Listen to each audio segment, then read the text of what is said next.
Assalamualaikum warahmatullahi wabarakatuh. Perkenalkan, nama saya Acip Weliati dari kelas 10 IPS 1.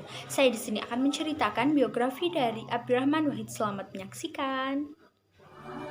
Abdurrahman Ad-Dahil Wahid atau yang biasa disapa dengan Gus Dur lahir di Jombang, Jawa Timur pada 7 September 1940. Beliau merupakan putra pertama dari 6 bersaudara dari keluarga yang sangat terhormat dalam komunitas Muslim Jawa Timur. Kakek dari pihak ayahnya ialah Kiai Haji Hashim Asy'ari, pendiri Nahdlatul Ulama, sedangkan kakek dari pihak ibunya ialah Kiai Haji Bisri Syansuri, pengajar pesantren pertama yang mengajar untuk kelas perempuan. Ayah Gus Dur ikut dalam gerakan nasional dan menjadi Menteri Agama pada tahun 1949. Setelah ayahnya menjadi menteri, Gus Dur pun ikut pindah ke Jakarta dan masuk ke SD Kris sebelum pindah ke SD Matraman Pertiwi. Kemudian pada tahun 1954, beliau melanjutkan pendidikannya ke jenjang SMP, namun beliau sempat tidak naik kelas, tapi bukan karena masalah intelektualnya. Kemudian sang ibu mengirimkannya ke Yogyakarta untuk meneruskan pendidikannya.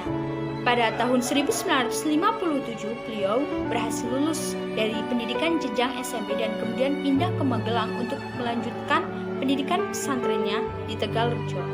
Beliau terus-menerus mengembangkan reputasinya menjadi murid yang berbakat dan mampu lulus dari pendidikan pesantren hanya dalam waktu 2 tahun, yang biasanya ditempuh dalam waktu 4 tahun. Pada tahun 1963, beliau mendapat beasiswa dari Kementerian Agama untuk melanjutkan pendidikannya di Universitas Al-Azhar, Kairo, Mesir untuk belajar studi Islam. Di sana, beliau bergabung dengan Asosiasi Pelajar Indonesia dan menjadi jurnalis. Pada tahun 1965, beliau menolak metode pembelajaran di universitas karena kecewa setelah membandingkannya dengan sekian metode dan pembelajaran yang telah beliau ketahui. Saat pemberontakan G30 SPKI, Gus Dur ditugaskan untuk membuat laporan mengenai investigasi terhadap pelajar di universitas atas perintah Kedutaan Besar Indonesia. Namun beliau tidak setuju dengan metode dan pekerjaannya, sehingga setelah G30 SPKI berakhir, yang mengganggu dirinya dan beliau pun harus gagal dan harus mengulang. Beruntungnya, pendidikan pasca sarjana Gus Dur dapat terselamatkan dengan adanya beasiswa di Universitas Baghdad. Di sana, beliau kembali terlibat dengan Asosiasi Pelajar Indonesia dan menjadi jurnalis.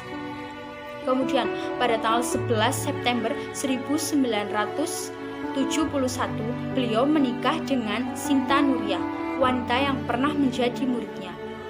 Ini merupakan pernikahan berjodohan karena Gus Dur masih malu untuk mengungkapkan isi hatinya walaupun telah bertemu dengan Sinta sejak berusia 13 tahun. Karena Gus Dur masih di luar negeri, pernikahannya pun diwakilkan oleh kakeknya. Dari pernikahan tersebut, beliau dikaruniai 4 orang anak. Beberapa tahun kemudian, paman Gus Dur meminta Gus Dur agar mengajar di pondok pesantren Tebu Ireng, Jombang, Jawa Timur. Nah, dari sinilah Gus Dur mulai dikenal dan diundang untuk ke seminar-seminar.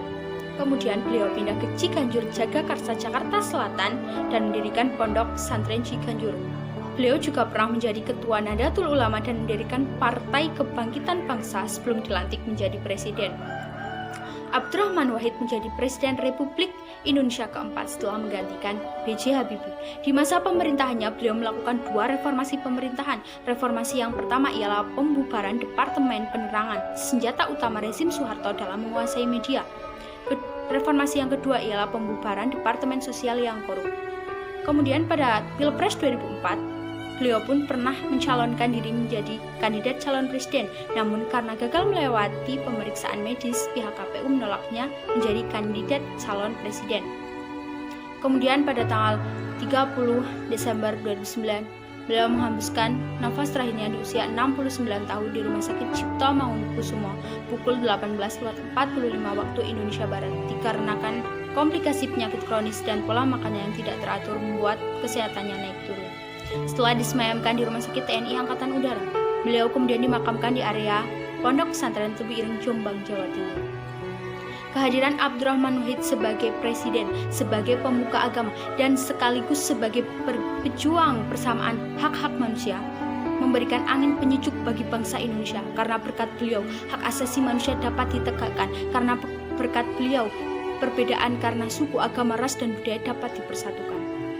Pesan moral dan jasa-jasa beliau akan selalu dikenang dan berguna bagi penerus bangsa Indonesia.